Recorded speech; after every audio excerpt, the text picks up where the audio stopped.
పూర్వకాలంలో భారద్వాజుడు ఆకాశగంగలో నిలబడి ఆచమనం చేసే సమయంలో ముల్లోకాలను 3 పాదాలతో కొలుస్తూ శ్రీహరి ఆయనను సమీపించాడు.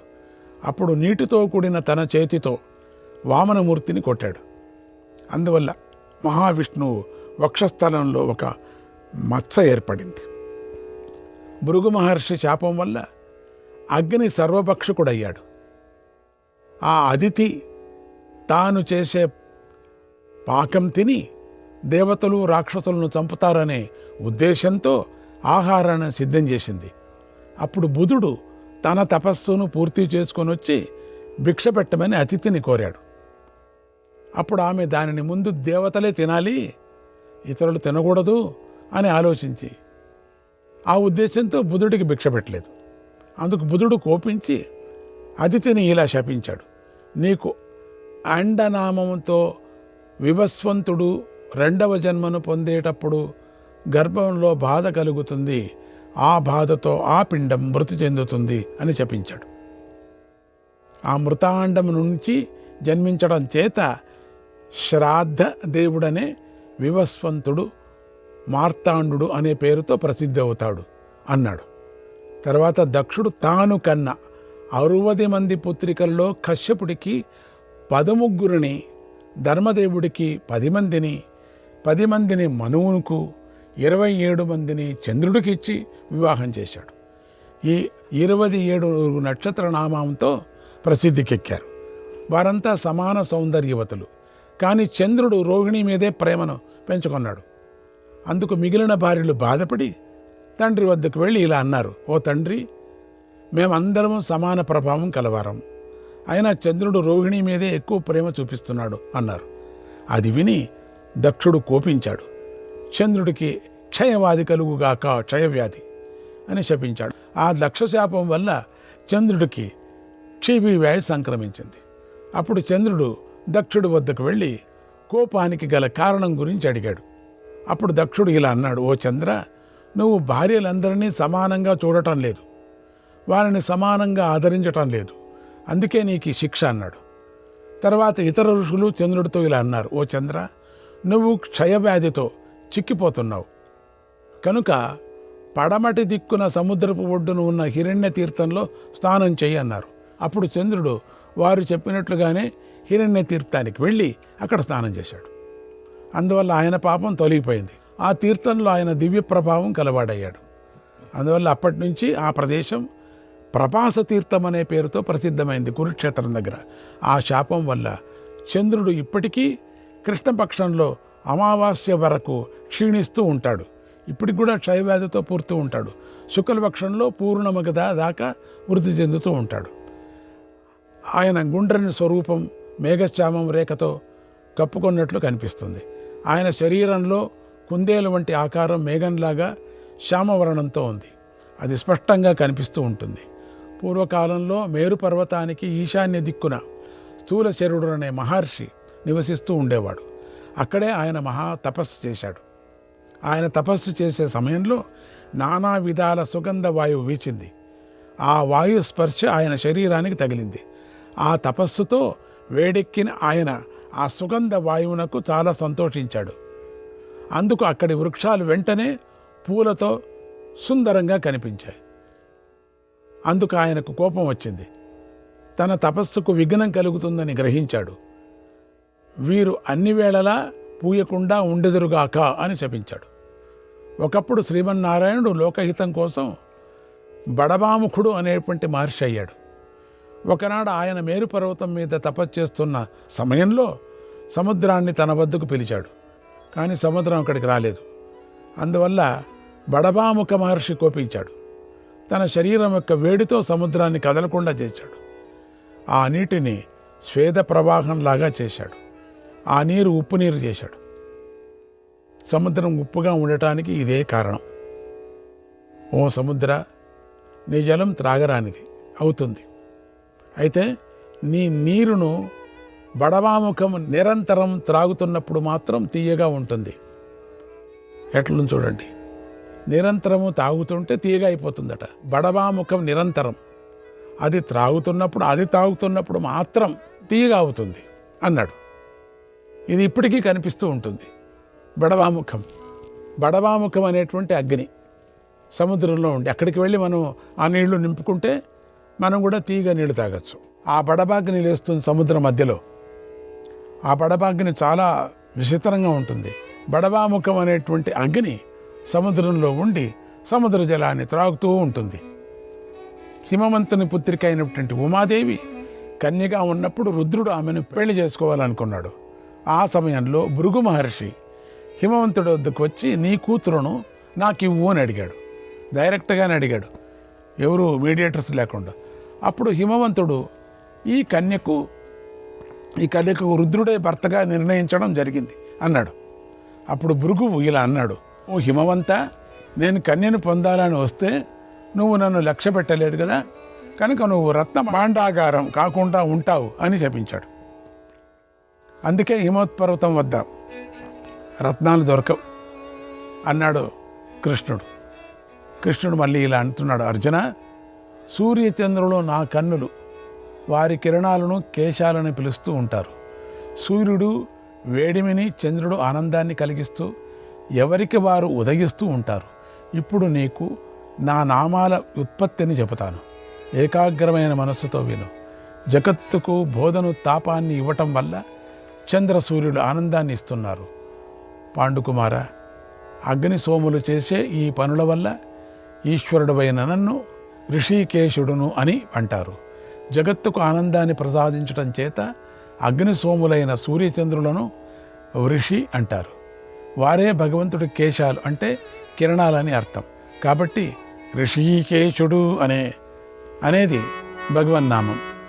యజ్ఞాలలో ఇలోహూత సహదివ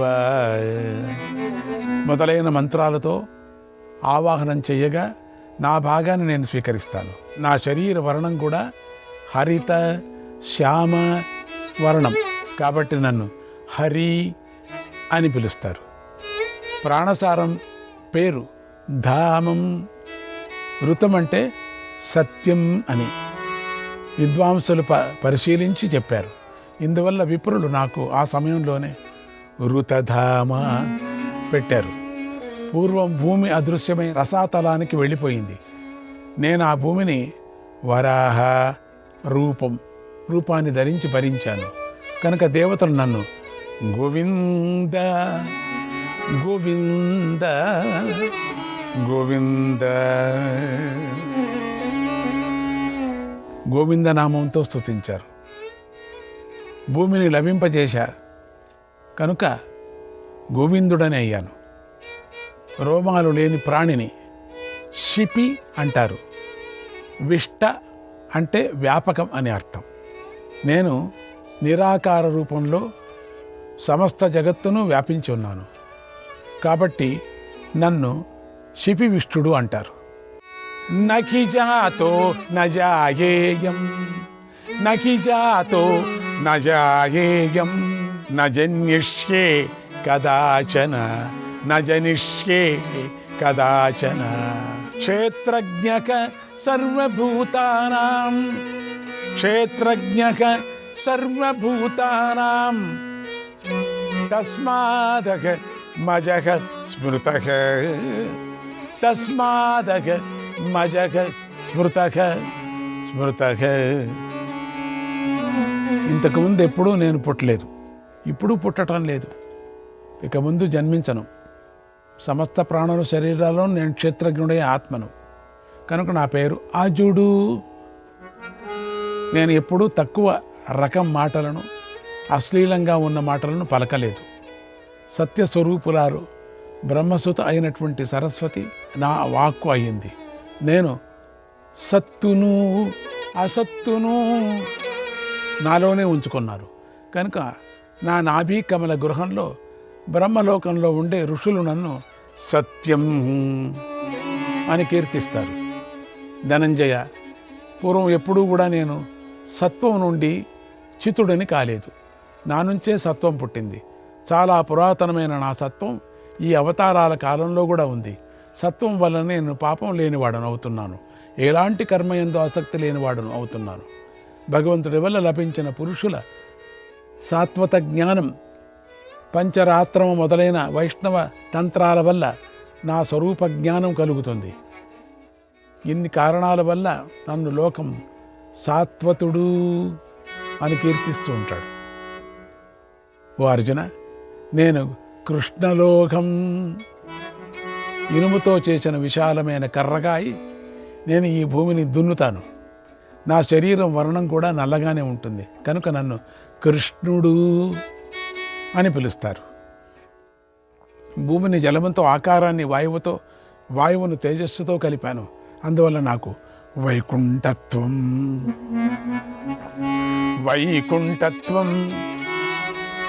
కలిగింది. పరమశాంతిమయ బ్రహ్మమే పరమధర్మం, పరమశాంతిమయ బ్రహ్మమే పరమధర్మం. నేను ఎప్పుడూ దాని నుంచి జారలేదు, చ్యుతుడు కాలేదు కనుక నన్ను అచ్యుతుడు అంటారు. అతః అంటే అర్థం పృథివీ, అక్షం అంటే ఆకాశం, జ అంటే ఈ రెండిటినీ ధరించేవాడు. పృథివీ ఆకాశం అనే రెండు సర్వతోముఖాలు 4 వైపులు ఉన్నాయి అని ప్రసిద్ధాలు. వాటిని రెంటిని సులువుగా ధరించటం వల్ల జనులు నన్ను అధోక్షజుడు అంటారు. వేద శబ్దాలను ఆలోచించే వేదవేత్తలైన విద్వాంసులు ప్రాగ్వాంశం, యజ్ఞశాలలోని ఒక భాగం, దాంట్లో కూర్చొని అధోక్షజ నామాలతో నా మహిమను గానం చేస్తూ ఉంటారు. దీనివల్ల నాకు అధోక్షజుడు అనే పేరు వచ్చింది. శివుడు ఎవరి అనుగ్రహం వలన అధోగతిలో పడి క్షీణించకుండా ఉంటాడో ఆ భగవంతుణ్ణి ఇంకా కొందరు ఇలాగే అధోక్షజుడు అని పిలుస్తూ ఉంటారు. మహర్షులు అధోక్షజ శబ్దాన్ని 3 భిన్న భిన్న పదాల సముదాయంగా భావిస్తారు. ఆ అంటే అర్థం, లయస్థానం, దోక్షం అంటే పాలన స్థానం, జ అంటే ఉత్పత్తి స్థానం. ఈ ఉత్పత్తి స్థితి లయాలకు నారాయణుడొక్కడే స్థానం. ఆ భగవానుడైన నారాయణుడి తప్ప ఇతరుడు ఎవరిని ఈ లోకంలో అధోక్షజుడు అని పిలవరు. ప్రాణుల ప్రాణాలను పరిపుష్టం చేసేది ఘృతం. నా స్వరూపమైన అగ్నిదేవుడి అర్చిస్సులను, జ్వాలను జాగృతం చేసే నన్ను శాంతచిత్తులు, వేదవేత్తలైన విద్వాంసులు ఘృతార్చి అని కీర్తిస్తారు. ఈ శరీరంలో వాతం, పిత్తం, కఫం అని 3 ధాతువులు ప్రఖ్యాతమై ఉంటాయి. అవి 3 కర్మల వల్ల కలుగుతాయి. వీటిని త్రిధాతువులు అంటారు. ఈ 3 ధాతువులు సరిగా ఉంటేనే కదా ప్రాణి బతుకుతాడు. అవి క్షీణిస్తే క్షీణిస్తాడు. కనుక ఆయుర్వేద విద్వాంసులు నన్ను త్రిధాతువు అని పిలుస్తారు. ఓ పార్థ, ధర్మదేవత అన్ని లోకాల్లో కూడా వృషనామంతో ప్రసిద్ధికెక్కాడు. వైదిక శబ్దార్థబోధక నిఘంటువు వృష శబ్దానికి ధర్మం అని అర్థం. కనుక నన్ను ఉత్తమ ధర్మం, నన్ను ధర్మస్వరూపుడిగా తెలుసుకో. కపి శబ్దానికి వరాహం, శ్రేష్టం అని అర్థాలు చెబుతారు. వృషం అంటే ధర్మం, నేను ధర్మాన్ని శ్రేష్ట వరాహ రూపధారిణి. అందువల్ల కశ్యప ప్రజాపతి నన్ను వృషాకపి అని పిలిచాడు. నేను జగత్సాక్షిని, సర్వవ్యాపి అయిన ఈశ్వరుడును. దేవతలు, అసురులు నా ఆది మధ్య అంతాలను తెలుసుకోలేరు. కాబట్టి నన్ను అనాది, అమధ్యుడు అని అంటారు. ధనంజయ, నేను ఇక్కడ పవిత్రాలు, వినదగినవి అయిన మాటలనే వింటాను, పాపం మాటలను వినను. కనుక నేను శుచిశ్రవుడును. పూర్వం నేను ఒక కోర కొమ్ము గల వరహావతారం ధరించి ఈ భూమిని నీటి నుంచి ఉద్ధరించాను. అందువల్ల నన్ను ఏకశృంగుడు అంటారు. నన్ను ఏకశృంగుడు ఒకే శృంగం. ఇలాగే వరాహారూపాన్ని ధరించినప్పుడు నా గౌరవవర్ణ శరీరం మీద 3 మూపురాలు కకుత్తులు ఉన్నాయి. కాబట్టి నేను త్రికకుత్ అనే పేరుతో ప్రసిద్ధికెక్కాను. కపిల మహర్షి ధరించిన సాంఖ్యశాస్త్రాన్ని అధ్యయనం చేసిన వారు విరించ అని చెప్పారు. విరించ విరించ అంటే సర్వలోక సృష్టికర్త అని అర్థం. నేనే ఆ విరించనుడును. తత్వాన్ని నిశ్చయించే సాంఖ్యశాస్త్రాచార్యులు నన్ను ఆదిత్య మండలాలలో ఉన్నవాడు, విద్యా సహాయ సంపన్నుడు, సనాతన దైవమైనటువంటి కపిలుడని కీర్తించారు. కపిలుడు వేదం చేత స్తుతింపబడేవాడును. నేనే ఈ జగత్తులో ఎప్పుడు యోగుల చేత పూజింపబడేవాడును, భావించబడేవాడును. తేజస్వి అయిన హిరణ్య గర్భుడను. వేదవేత్తలు నన్ను 21,000 శాఖలు గల ఋగ్వేదమని, 8 శాఖలు గల సామవేదమని 1000 శాఖలు చెబుతారు. విప్రులు వేదాల ద్వారా నన్నే గానం చేస్తారు. అథర్వ వేదవేత్త అయినట్టు విప్రులు కృత్యులు, ఆభిచారిక ప్రయోగాలు గల పంచకల్పాత్మకమైన అథర్వవేదంగా నన్ను భావిస్తారు. ఓ కుంతి కుమార, అందరికీ వరప్రదాత హయగ్రీవ స్వామిగా నేనే అవతరించాను. నాకు ఉత్తర భాగంలోని వేదమంత్రాల క్రమ విభాగము, అక్షర విభాగం తెలుసు. ఓ పార్థ, పూర్వకాలంలో నేను ఒక కారణం వలన ధర్మదేవ పుత్రుడిగా ప్రసిద్ధుడయ్యాను. అందువల్ల నన్ను ధర్మజుడు అన్నారు. పూర్వం నరనారాయణులు ధర్మమయమైనటువంటి రథాన్ని ఎక్కి గంధమాదన పర్వతం మీద అక్షయ తపస్సు చేసే సమయంలో దక్ష ప్రజాపతి యజ్ఞాన్ని ప్రారంభించాడు. ఆ యజ్ఞంలో దక్షుడు రుద్రుడికి యజ్ఞభాగం ఇవ్వలేదు. ఈ విషయాన్ని దదీచి చెప్పగా రుద్రుడు దక్ష యజ్ఞాన్ని నాశనం చేశాడు. రుద్రుడు కోపంతో త్రిశూలాన్ని ఎన్నోసార్లు ప్రయోగించాడు. ఆ త్రిశూలం దక్షుడి విశాలమైన యజ్ఞాన్ని భస్మం చేసి వేగంగా బద్రికాశ్రమంలో ఉన్నటువంటి నరనారాయణులమైన మా వద్దకు వచ్చింది. ఆ సమయంలో ఆ త్రిశూలం నారాయణుడి వక్షస్థలానికి తగిలింది. అక్కడి నుంచి వచ్చినటువంటి తేజస్సు వల్ల నారాయణుడి కేశాలు మంజుగడ్డి రంగు గలవి అయ్యాయి. అందువల్ల నా పేరు ముంజకేశుడు అయింది. అప్పుడు నారాయణుడి హూంకారం వల్ల ఆ శూలం వెనుకకు తగ్గి మళ్ళీ తిరిగి శివుని చేతిలోకి వచ్చింది. అప్పుడు రుద్రుడు తపస్సు చేస్తున్నటువంటి ఆ మహర్షులపైకి వచ్చాడు. అప్పుడు నారాయణుడు రుద్రుడి మెడను పట్టుకున్నాడు. ఈ కారణం వల్ల శివుడి కంఠం నీలంగా అయిపోయింది. అందువల్ల శివుడు నీలకంఠుడు అనే పేరుతో ప్రసిద్ధుడయ్యాడు.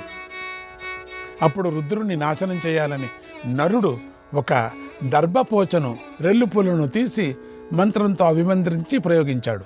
అది ఒక గొప్ప పరశువుగా మారిపోయింది. దాన్ని రుద్రుడు ముక్కలు ముక్కలు చేశాడు ఆ పరశువుని. అందువల్ల నేను ఖండ పరశువు అయ్యాను అన్నాడు. అప్పుడు అర్జునుడు ఇలా అన్నాడు, ఓ కృష్ణ, ముల్లోకాలకు ఉపసంహరించే ఆ యుద్ధంలో రుద్రనారాయణులతో ఎవరు జయాన్ని పొందారు అని అడిగాడు.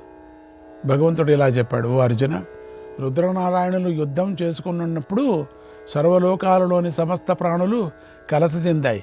అగ్నిదేవుడు యజ్ఞాలలో యథావిధిగా హోమం చేసిన పవిత్రమైన అవ్యస్తును గ్రహించలేకపోయాడు. పవిత్ర హృదయులైనటువంటి మహర్షులకు వేదాలు స్ఫురించలేదు. అప్పుడు దేవతలను రజోగుణ తమో గుణాలు ఆవేశించాయి. భూమి కంపించింది, ఆకాశం చలించింది. గ్రహ నక్షత్రాదులైనటువంటి తేజస్సులన్నీ కాంతిని కోల్పోయాయి. బ్రహ్మదేవుడు పద్మాసనం నుంచి పడిపోయాడు. సముద్రం ఎండిపోసాగింది. హిమత్పర్వతం చీలిపోసాగింది. ఓ పాండుకుమార, ఇలా అన్ని అపశకునాలు కలిగాయి. అప్పుడు బ్రహ్మదేవుడు దేవతలు మహర్షులతో కలిసి యుద్ధం జరిగే చోటికి త్వరగా వచ్చాడు. శ్రీకృష్ణాయ పరమాత్మనే నమః.